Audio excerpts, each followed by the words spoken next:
Would it make you the jerk for making your mom's life difficult by making her fight for custody? We'll get into that in a bit, but first, am I the jerk for telling my parents I'm not changing my name because of their name regret? I'm 16-year-old male, my parents' youngest kid, and the only kid they named based on what they liked versus what the family wanted them to name us. My siblings were all named after family members like both my dad's and mom's families prefer. By the time they got around to having me, they were like, freak this crap, and told their family they were choosing a name based on what they liked and not based on family. So they named me Sunny. Yeah, the girl version of Sunny with an O. I don't care. I don't think Sunny is girly because it has a U versus an O, but anyway. My parents started to regret my name when I was maybe 10? I don't remember exactly when, but I can remember being about 10, and my parents started sometimes calling me by my middle name, and only stopping when I told them it was weird and I liked my first name. When I was 13, they asked me if I ever went by a nickname, and I said no.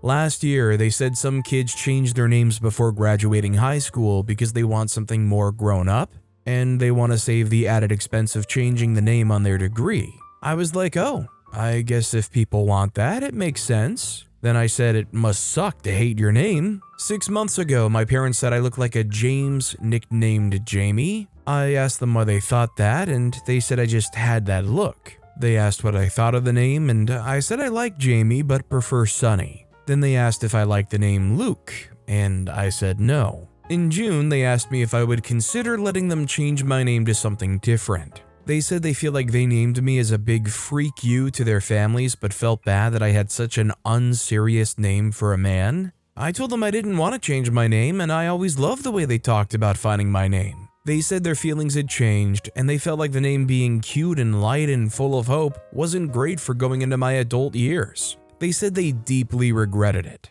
I told them I was glad they made the choice they did, and they shouldn't stress it. But last week, they got the paperwork for a legal name change and presented me with like 3 name choices and asked me to pick. They said they really didn't want to live with the guilt. I told them I'm not changing my name because of their name regret. I told them how I feel about my name is more important now. They told me I should at least think of their feelings and that I should consider the future and whether I'll be taken seriously. Am I the jerk? I would hope most people are going to hear this story and go, OP is absolutely on the money. The most important thing now as a 16-year-old is how do they feel about their name? If OP loathed the name and wanted to change it, sure. But this is definitely a situation where OP has to go, I'm sorry you have guilt, but I like who I am. Celtic Muse Books quoted the parents talking about kids changing their name before graduation saying, LOL, this is 100% not a thing.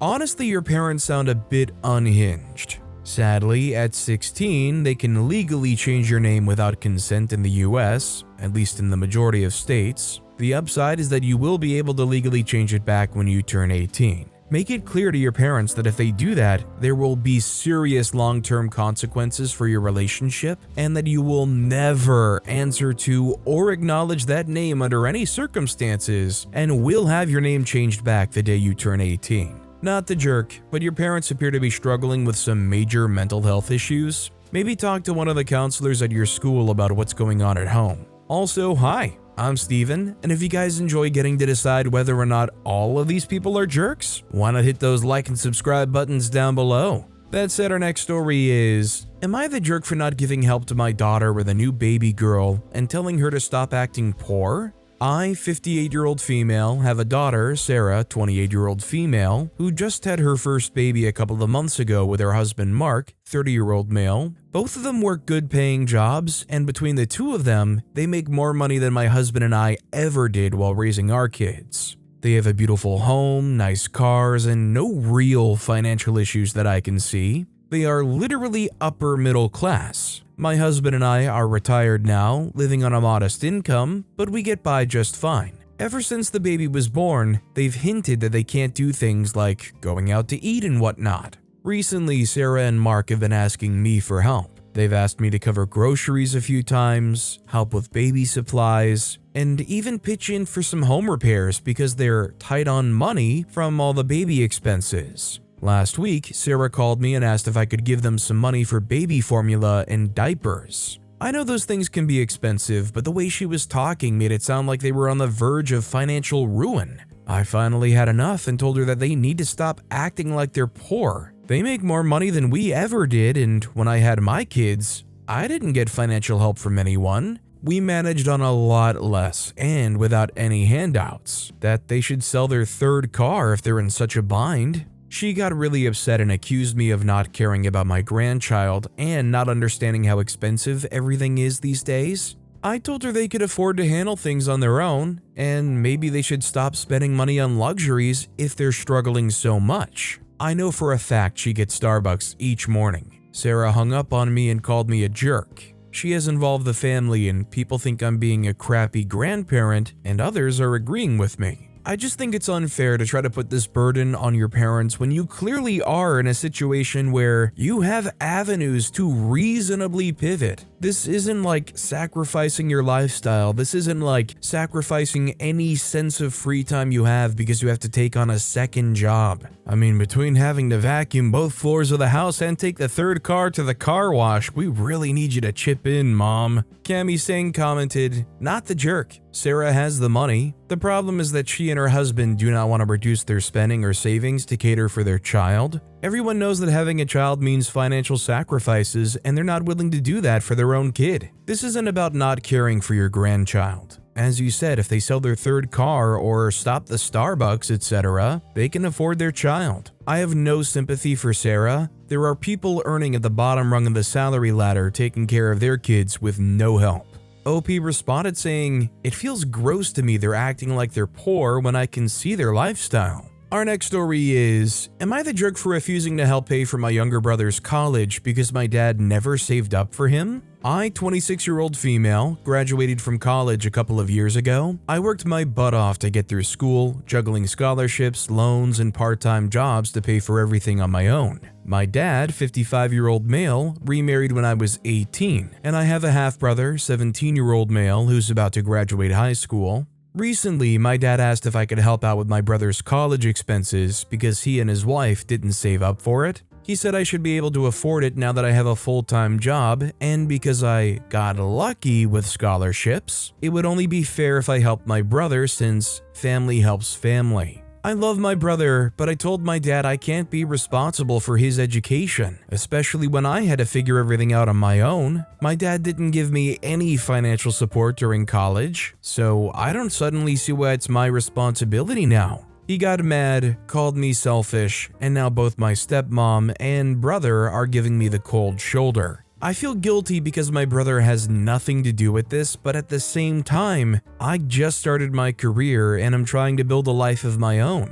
Am I the jerk for saying no to helping pay for my brother's education? I think this is a situation where OP's not the jerk if they say yes or no. I mean, if they have the money and they want to help, awesome. If they don't feel like they have the money or they just don't want to help, it's not like it's their obligation, and it shouldn't be this, you are the jerk if you don't want to. Like, it's such a big ask of somebody, it should not have some kind of lasting impact on the relationship between you and your family. Sushi Guac DNA commented, "Not the jerk. Good for you. It is crazy for your dad to expect you to do his job for him. You never saved up for your brother's school either, but more to the point, it was never even your responsibility to do that. Your job right now is to get your life established, maybe save up a house or a trip you'd like to take. You wouldn't even be a jerk if you set a hard rule that $0 go from you to them. I think you should. Maybe someday, but not when your dad is 55. He's the reasonable grown-up, or should be,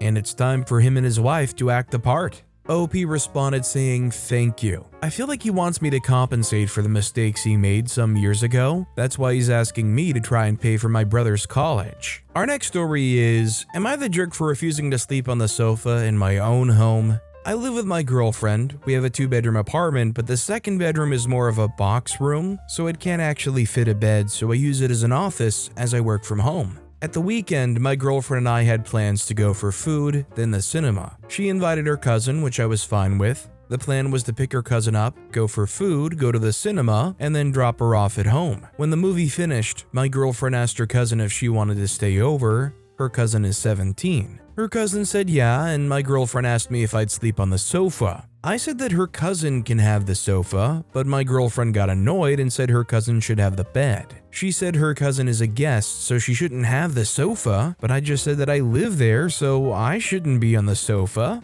I said my girlfriend is the one who decided to ask her cousin to stay over, so I shouldn't have to give up my bed. My girlfriend said I was being unreasonable and that it would be wrong to give her cousin the sofa, but I refused to change my mind. Am I the jerk for not sleeping on the sofa in my own home? I think OP's not the jerk here. First of all, it's gonna be a lot less impactful for a 17-year-old. I mean, I'm not calling OP old or anything, but as you start to get a little bit older, the idea of sleeping on a couch becomes less and less desirable. They're young, they're a guest, they're not gonna be there for long. And like OP said, it's not fair to expect them to give up their bed. Storming Sunshine commented, "Not the jerk. The teenager is fine on the couch. If she is so worried, she can sleep on the couch with the cousin on a blanket pallet on the floor. You don't kick someone out of their own bed without properly discussing it and changing the sheets." Our next story is, am I the jerk for turning a wedding dress into a cosplay rather than letting my cousin have it for her wedding?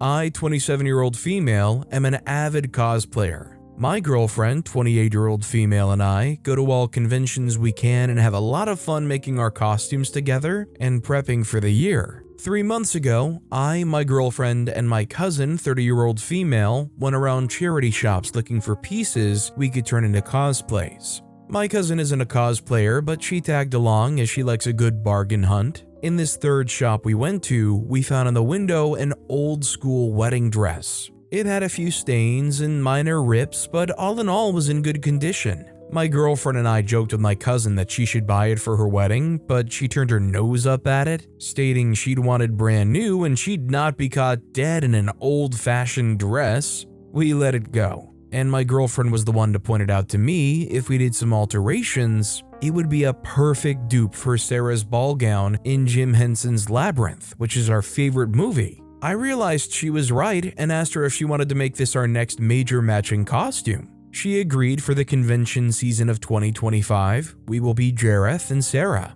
I bought the dress and my cousin made a few jokes about it, but we heard nothing back from her. Not until 2 days ago. I've been posting progress of my dress on social media and it's finally done and looks amazing. My cousin told me she'd not found a dress she likes, and I've done wonders with this dress, that she had changed her mind and she'd be happy to meet the price I'd paid, 150 British pounds, and even throw in an extra 100 pounds for my time fixing it up. I laughed and asked if she was joking. She told me she was deadly serious, and I told her that wasn't happening. This led to a fight, and I was getting annoyed. My girlfriend took the phone at this point and told her she had her chance to get the dress and that it's a cosplay now, not a wedding dress. We've since been bombarded by my family trying to get in contact, some pleading, some trying to cajole, and others straight up berating us for not letting my cousin buy the dress, or even better yet, being a good cousin and gifting it to her.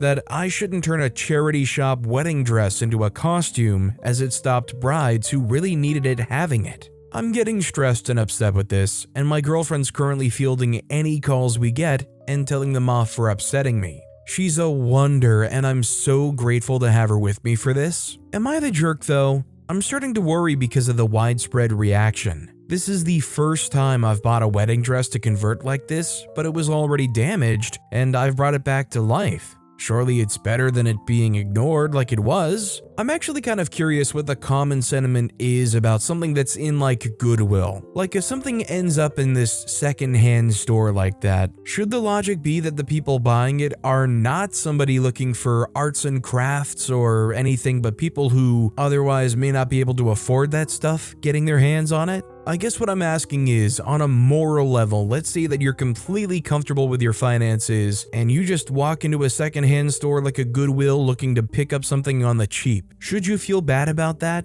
Should you have any kind of second thoughts? Suspicious Zombie 788 commented, "Not the jerk. She thought the dress was ugly and didn't want a thrifted dress for her wedding. She didn't see the dress's potential. After all your hard work and additional time and money, she realizes she made a mistake and now she wants a cheaper option for her wedding. Tough. She missed her chance with this dress. At most, I'd offer to go thrifting to find a new secondhand dress she can use, assuming there still is time. OP responded saying, her wedding is in August of 2025, so there is for sure time. I'm not interested in doing work on a second dress for her after all this drama though, so I doubt she would want that. Our next story is, am I the jerk for telling my mom I won't let her turn me into my half-sister's dad because she's a cheater? My dad left my mom when I, 15-year-old male, was 10 because my mom cheated and dad found out my half-sister, who was 2 months old at this time, wasn't his. He did a DNA test to check, by the way. My parents fought a lot about dad leaving, and when he was doing divorce stuff, he asked to be taken off my half-sister's birth certificate, and they fought in court about my dad wanting to sever ties with my half-sister. Mom wanted him to take care of both of us. He only wanted me. Dad won. My parents have 50-50 custody of me. My mom doesn't know who my half-sister's dad is. I heard her admit she cheated a lot and had one-night stands with guys she didn't even know the name of. It broke my dad because I had another sister who was stillborn when I was like 6, and dad questions whether she was his or whether he grieves for another man's kid. I heard him argue about this stuff at the time. I'd rather live with my dad. I hate my mom for destroying our family. I hate her for having a kid with someone else, but I also hate her because she tries to get me to make up for my half-sister not having a dad. She's always asking me to take more of an interest in my half-sister and to not say half and to be the male role model she needs. She also told me I could talk to dad about how unfair it is that he loved her for 2 months and then abandoned her and that he was wrong. She told me he did a DNA test on me, so maybe he would have left me too, and didn't I think that would be wrong after 10 years? So why isn't it wrong that he did it to my half-sister? Before I left for my dad's house, Mom and I got into a fight, and I told her I won't let her turn me into my half-sister's dad because she's a cheater. Mom yelled at me and sent me dozens of texts since Friday night demanding I apologize and do better, and saying I'm taking marriage issues out on her and my half-sister. Am I the jerk? I personally don't think OP's the jerk here. I think it's completely fair to not want to be thrust into this role that really they have no reason being thrusted into. I would imagine most people would not want to be parentified. The other half of this that kind of involves the whole relationship between the half-sister, the dad, and mom and dad, not really something OP has to answer to their mom about in any regard whatsoever. It shouldn't even really concern OP. Comfortable C2454 commented, not the jerk. Your mom is a piece of work though. Try asking your dad to go back to court to ask for full custody with no visitation. You're old enough that the judge should listen to you and what you want. Good luck, OP.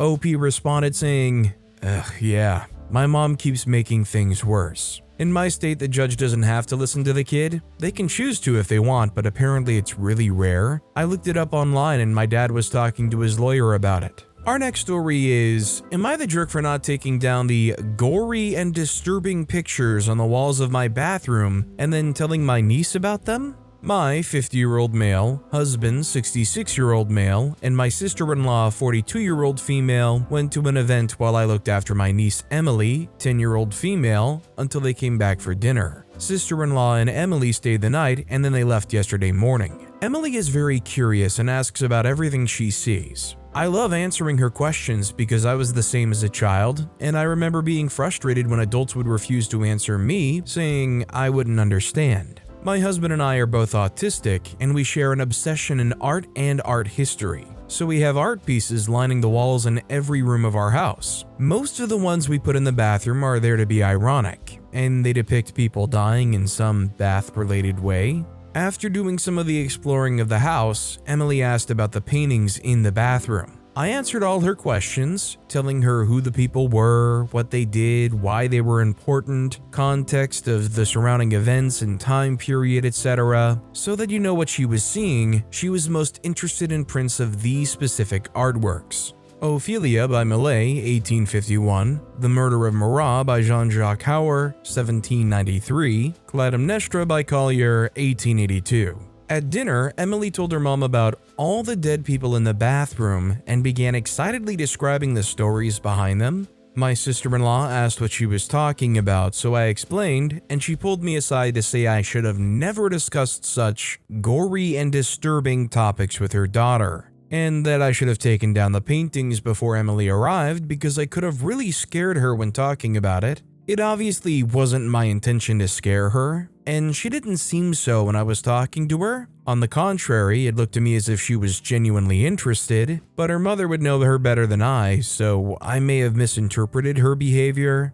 Am I the jerk? So I just took a quick look at all 3 paintings, and I don't see anything even like overtly inappropriate. I think it would be much more easier to find something offensive in a game that a 10-year-old is playing than what you would find in looking at any of those paintings. And I think it's actually awesome that it gave her some curiosity and taught her something. And honestly, I think something like this where they see paintings and they wonder what's going on in it is actually really great for kids' development because it allows for a lot of interpretation and exercising your brain as to what you think might actually be going on. I'm a really big fan of enabling kids to flex and strengthen those interpretation muscles and creativity. Sushi Guac DNA commented, "Not the jerk. 10 is plenty old to encounter an image of death. My daughter first encountered real death, not an image, when visiting a farm at age 4. Things die. She had many questions, but no trauma. Death has been a normal part of human existence forever. The Ophelia painting is absolutely gorgeous. It reminds me of The Kiss by Klimt."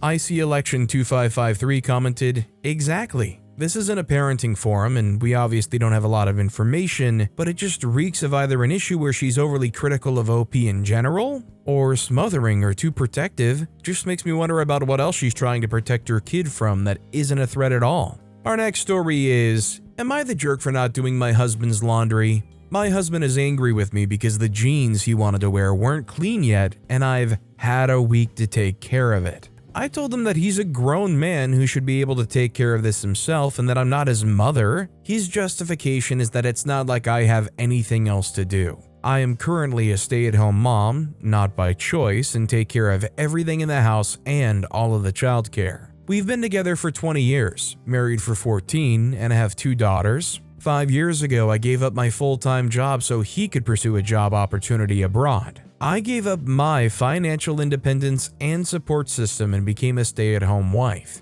This was meant to be temporary. I worked part-time for a while, but a stressful work environment, lack of support, taking care of the household, and being the default parent took a major toll on my mental health. I do all the cleaning, laundry, shopping, cooking, and childcare. He claims he does enough because he works full-time, flex hours from home, and provides financially. He doesn't help out over weekends and spends his free time gaming. Am I really the jerk for not making sure his jeans were washed and ready? I'll admit, after getting through this story, there was a smidge in the back of my mind that was like, it's interesting how OP said I'm a stay-at-home mom, not by choice, and then went into grand detail trying to explain all that they do and why they didn't wash the clothes or whatnot. Ultimately, that being said, I don't think OP is the jerk. It sounds pretty clear like OP is holding down the fort with minimal support, and realistically, if it was a situation where he needed or especially wanted to have those clothes done, there's truly only one person whose responsibility it's going to fall upon to make sure that it does happen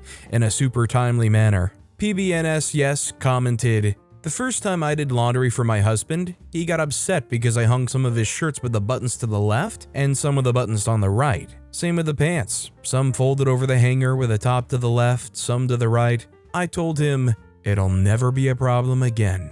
He misunderstood. A week later, he asked me when I was going to do laundry.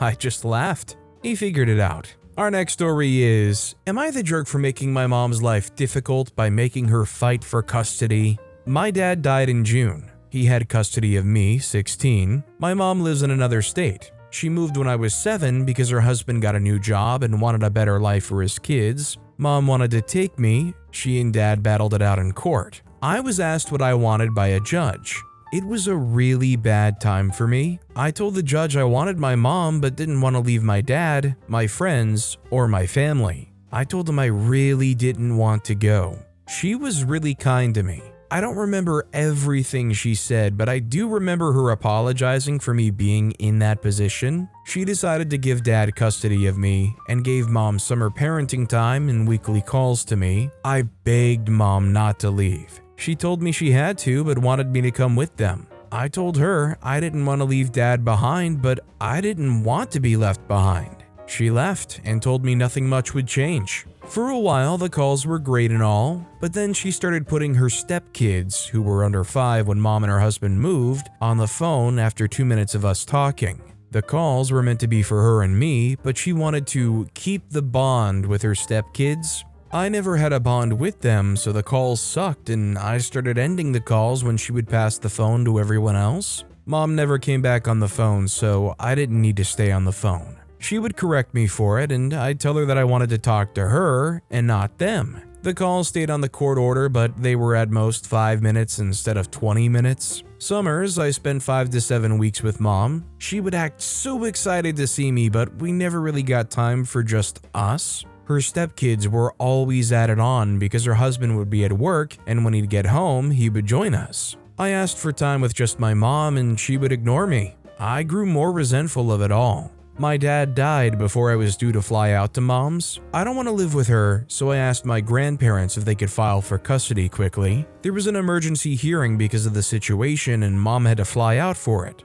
She wanted custody. She told the judge, but the judge said that I could temporarily stay with my grandparents until a formal court date. Court is a little over a week away. My mom has tried to convince me to move in with her. She told me I should be with my family and my parents. I told her she's my only parent left, but she chose her husband and his kids over me before, so why should I choose her now? She told me I should understand that she didn't want to end her marriage over a good opportunity and how I could have gone with them. She told me she couldn't let his kids down after she became mom to them. I told her she could separate me from one of my parents. Then I pointed out she prioritized them over me. She told me it's not a reason to make her life harder by having to fight for custody of her son, who already lost his other parent. She told me to be fair about this. Am I the jerk? It was really a difficult situation for OP to be put in, but I don't think OP's the jerk. They chose what was best for them, and they kind of saw some real true colors from their mom. I mean, I'm not saying that the mom choosing to move with this guy and